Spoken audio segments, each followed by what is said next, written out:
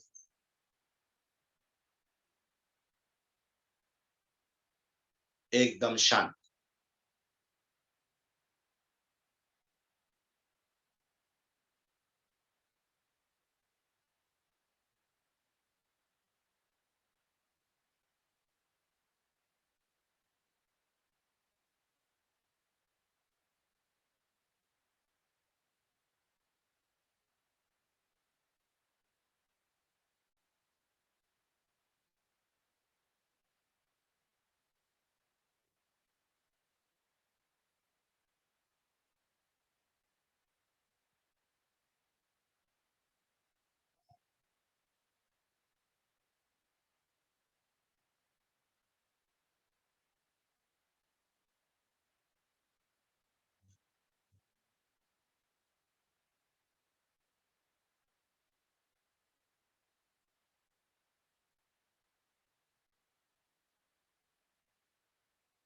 एकदम स्थिर।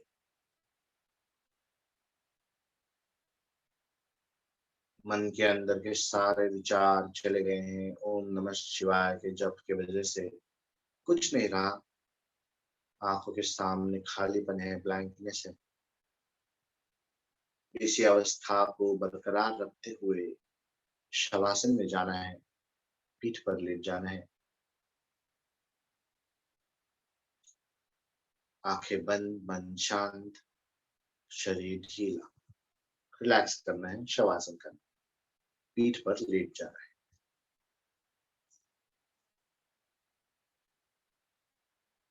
कोई विचार नहीं। ओम नमः शिवाय का हाईएस्ट पीच पर हम लेकर जाकर अभी एकदम शांत हो चुके हैं।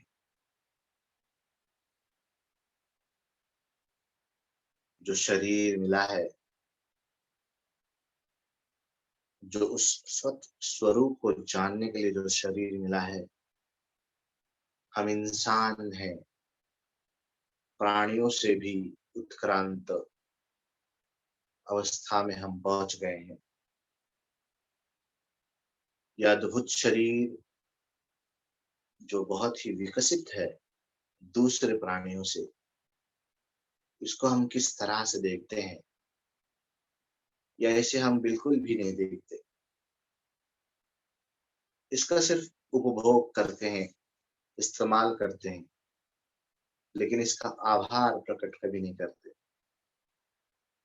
आज हम शरीर के हर एक हिस्से को जानेंगे अलग तरीके से और उनका आभार प्रकट करेंगे। शरीर को रिलैक्स तो करेंगे ही, लेकिन हर एक हिस्से का आभार प्रकट करेंगे। जीवन को सफल बनाने की कोशिश करें। शरीर ढीला, आंखें बंद, आंखों के सामने खालीपन, कहीं पर कोई तनाव नहीं। पैरों के तलवों को एकदम ढीला छोड़ना है। गुरुत्वाकर्षण की ओर एकदम रिलैक्स कर देना है।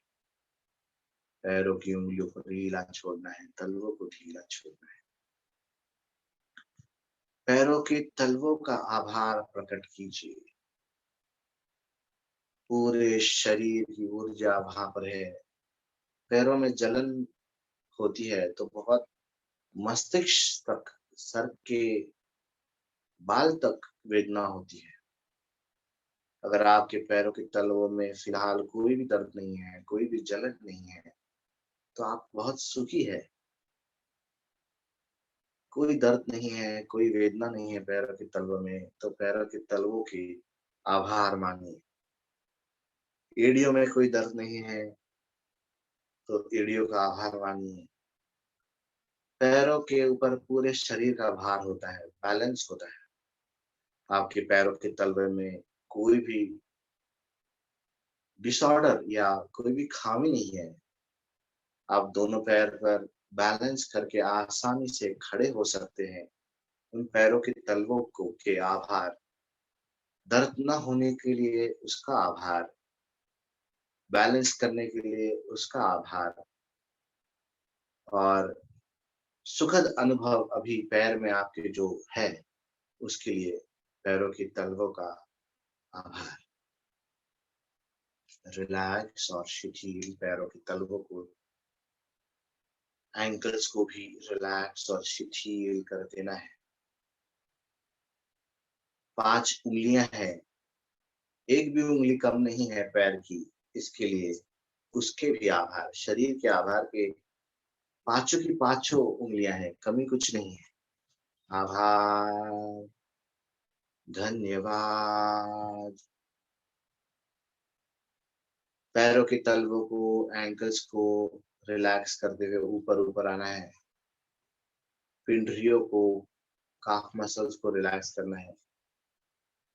शिन बोन यानी हमारा जो हड्डी, घुटने तक आने वाली सीधी हड्डी है, वो सही सलामत है, अच्छी तरह से कार्य करती है। हम पैरों से चल पाते हैं, एक जगह से दूसरी जगह जा पाते हैं,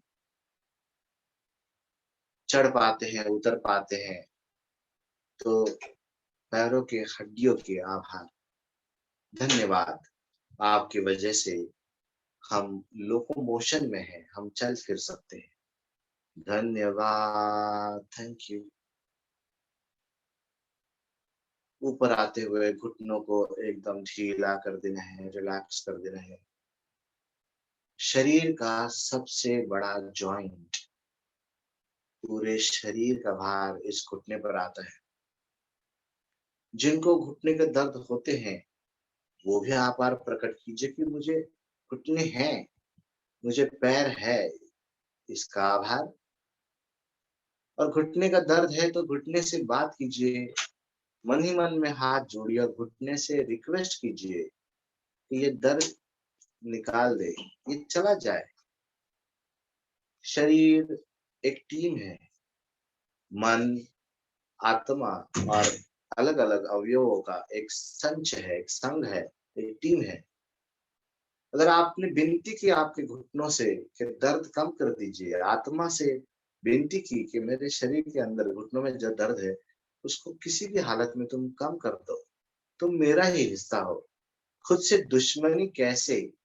अगर आप इस तरह से बात करें शरीर से, तो घुटने का दर्द आपको धीरे-धीरे कम होते हुए महसूस होगा। जिनको दर्द नहीं है, वो आभार प्रकट कीजिए कि आपको बिल्कुल घुटनों में दर्द नहीं है। इसका आभार, धन्यवाद। ऊपर थाइस को रिलैक्स करना है, जांघों को रिलैक्स करना है। जांघों जांघों के अंदर जो हड्डियाँ है, उसको रिलैक्स करना है, ऊपर आना है। बटक्स को रिलैक्स करना है, ग्लूटियस मसल्स यानी हमारे पृष्ठ भाग को पूरा ढीला छोड़ना है।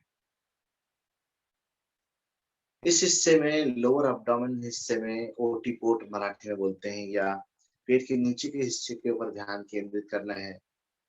जहाँ पर गुदत द्वार है, गुदत द्वार को ढीला छोड़ना है। गुदत द्वार से रोज मल का त्याग नियमित होता है। जब हम हॉस्पिटल में होते हैं तो डॉक्टर पूछते हैं, मल त्याग हो रहा है? स्टूल पास हो रहे हैं? गैस पास हो रहे हैं? अगर आपके गैस पास हो रहे हैं, अगर आप मल त्याग आसानी से कर पा रहे हैं, गुदत द्वार का आभार कीजिए कि उसकी वजह से ये पॉसिबल है। ढीला छोड़ना है और आभार, धन्यवाद। लैंगिक अवयव, मूत्रपिंड, सबका आभार। प्रजनन कर पा रहे हैं, बच्चे को जन्म दे पा रहे हैं। बच्चे को अगर जन्म नहीं दे पा रहे हैं, इनफर्टिलिटी इश्यू है, तो आपके लैंगिक अवयव का को आप प्रार्थना कीजिए कि वो सही क्षमता में काम करे। अगर मूत्रपिंड में कोई विकार है, मूत्र विसर्जन ठीक से नहीं कर पा रहे हैं, तो उससे विनती कीजिए कि वो ठीक से करे।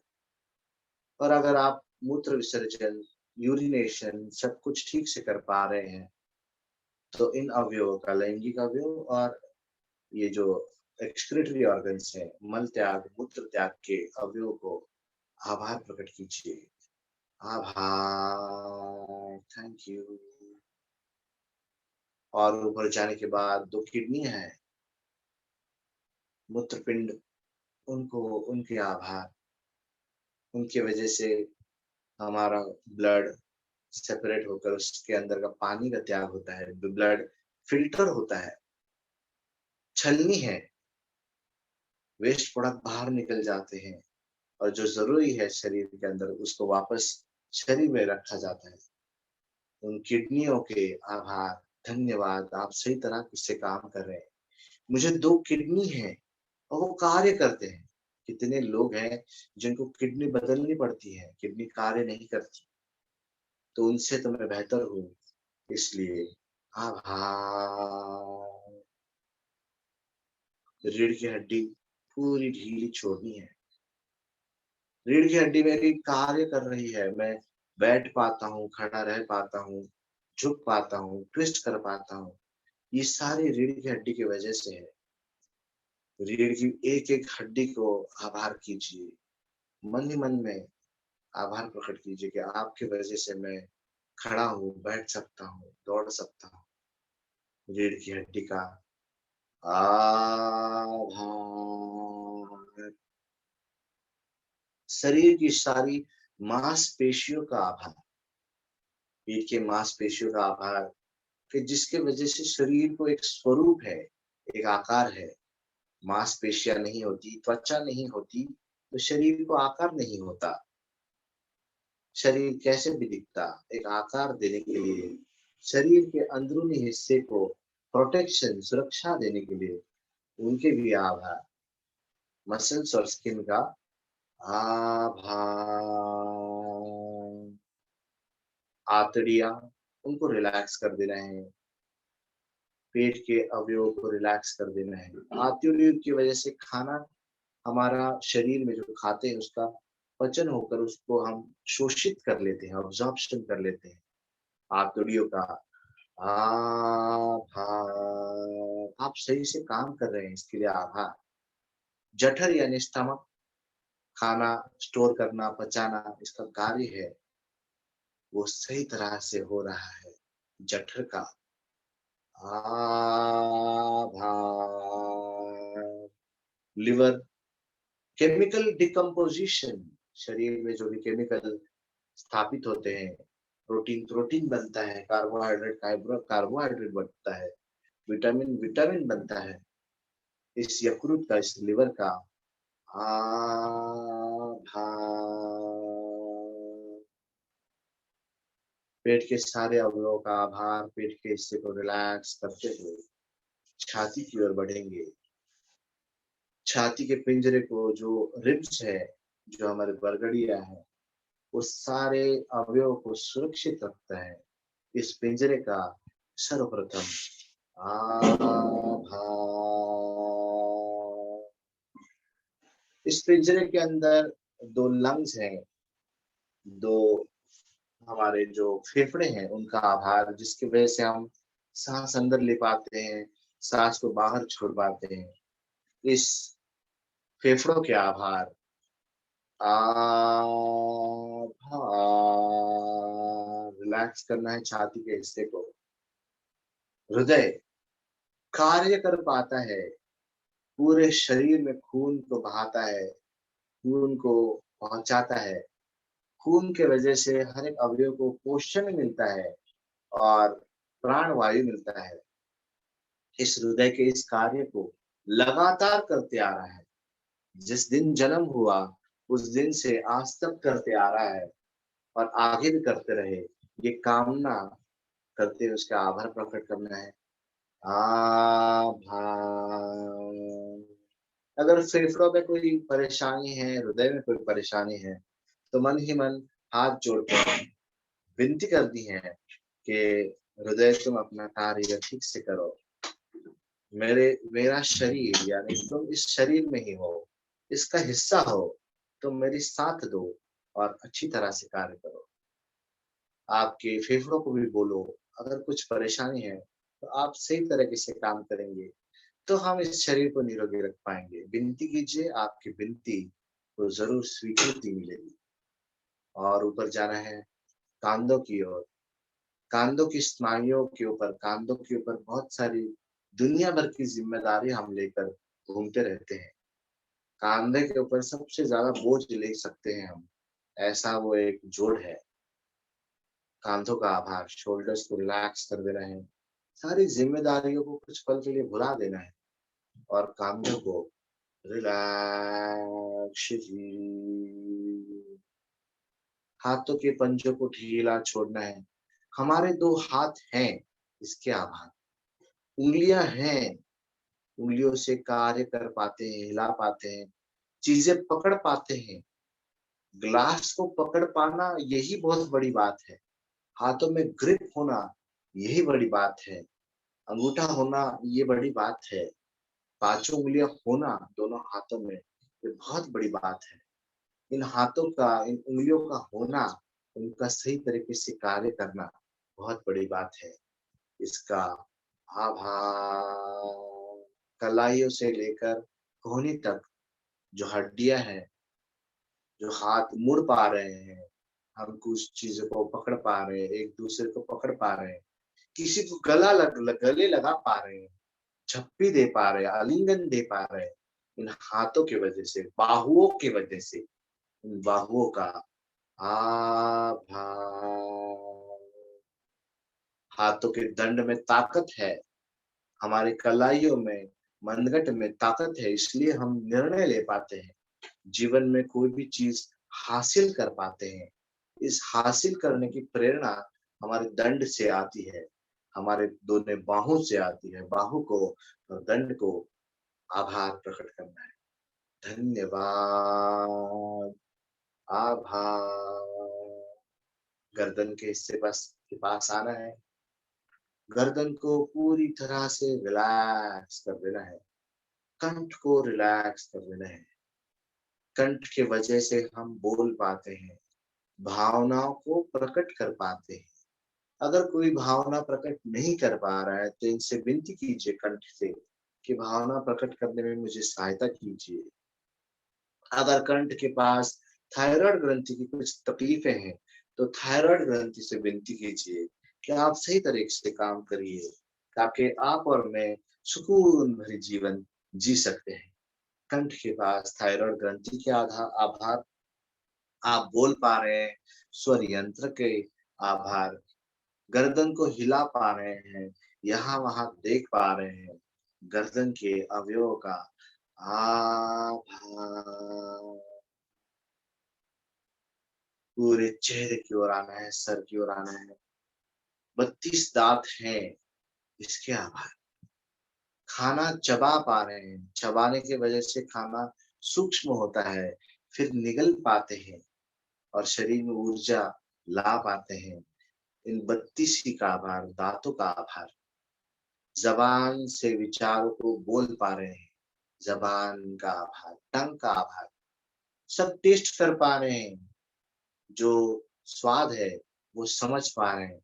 इस टंग का, इस ज़ुबान का, इस जिह्वा का आभार। अगर आपकी वाणी से किसी को दुखी कर रहे हैं आप, तो इस ज़ुबान को और स्वर यंत्र को आप बोलिए, विनती कीजिए कि इससे किसी को दुखा ना पाए। मेरे मुँह से, मेरे मुख से, मेरे ज़ुबान से आनंद भरे और अच्छे स्वर निकले। इसके आभार भी प्रकट कीजिए और उसको विनती भी कीजिए। आभार। होठों को रिलैक्स करना है, गालों को रिलैक्स करना है, नाक को रिलैक्स करना है। नाक और श्वसन यंत्रणा जो है, जो जहाँ से श्वास ले पा रहे हैं, उन सब के आभार। उसके अंदर कुछ दोष है, तो उनसे विनती करनी है कि इस दोष को मुक्त कर दीजिए, ठीक कर दीजिए। और नाक के और पूरे श्वसन यंत्रणा को आप आभार प्रकट कीजिए कि उसकी वजह से आप जीवित हैं, साँस ले पा रहे हैं। आभार। कानों के आभार, कान की वजह से सुन पा रहे हैं, पूरी दुनिया की अनुभूति ले पा रहे हैं।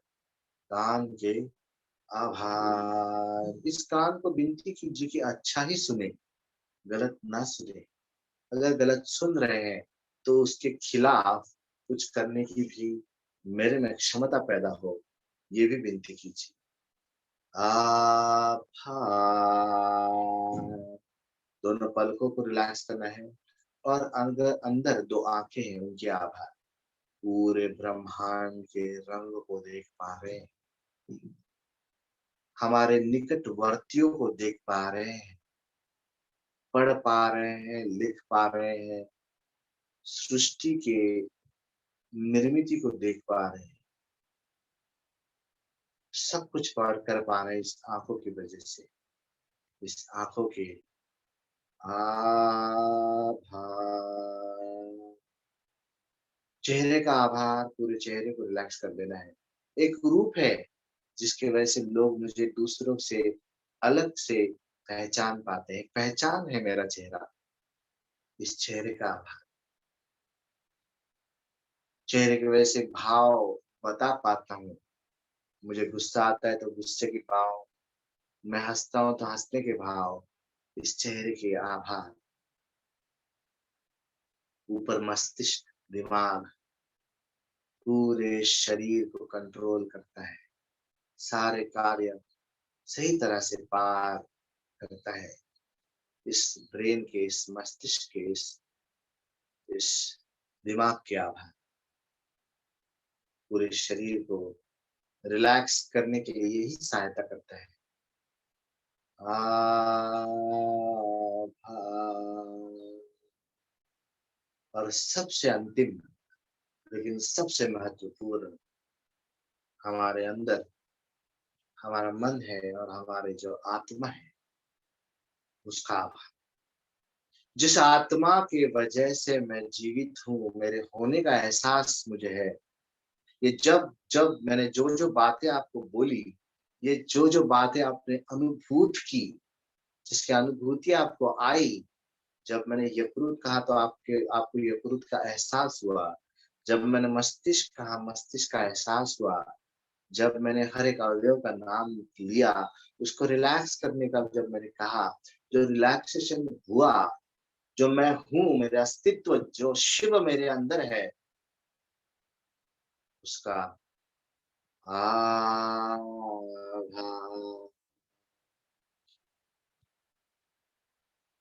मैं स्वयं, सोहम। इनहेल करते समय सो, एक्सहेल करते समय हम। सो मैं, हम यानी स्वयं। मैं शिव हूँ, शिव मेरे अंदर है, मैं शिव का अंश हूँ।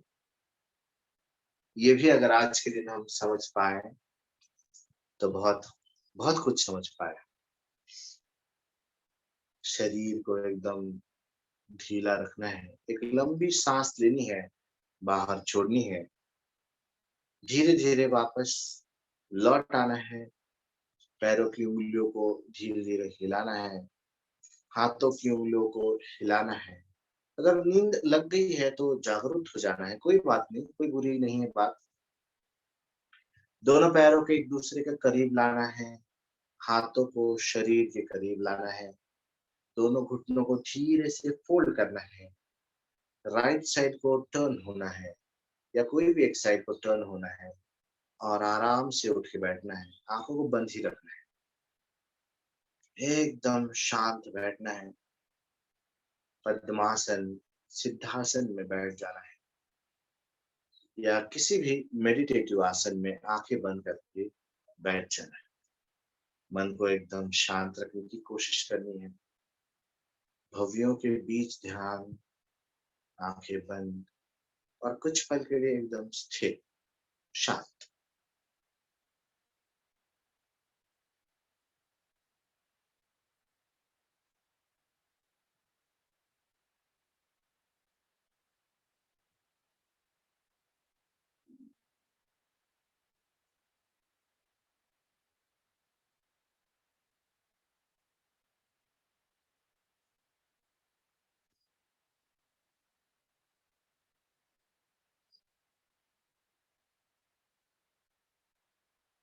इस शांति को महसूस करना है।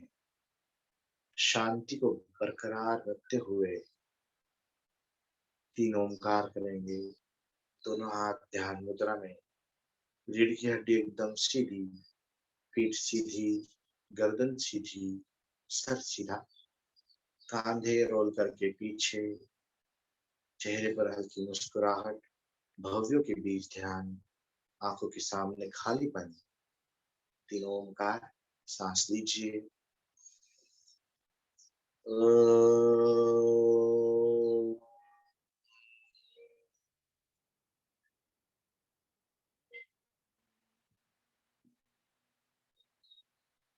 सांस लीजिए।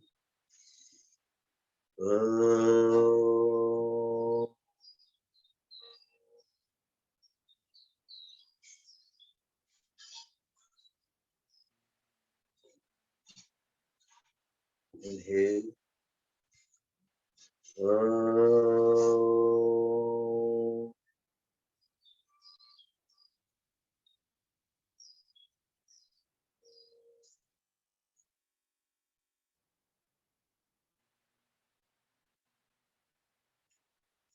दोनों हाथ नमस्कार में छाती के पास, शांति मंत्र। ओम शांति शांति शांति। Rub your palms. गर्माहट पैदा करनी है। दोनों हाथ आंखों के ऊपर, चेहरे को गर्माहट देने है, आंखों को अंदर खोलना है, चेहरे से उंगलियां सरकाते हुए नमस्कार में आना है। धन्यवाद। Thank you. आशा करता हूँ आपको आज बहुत ही अलग एहसास और बहुत ही अलग अनुभूति मिली हो। अगर आपको कुछ पूछना है तो आप मुझे रुक के पूछ सकते हैं।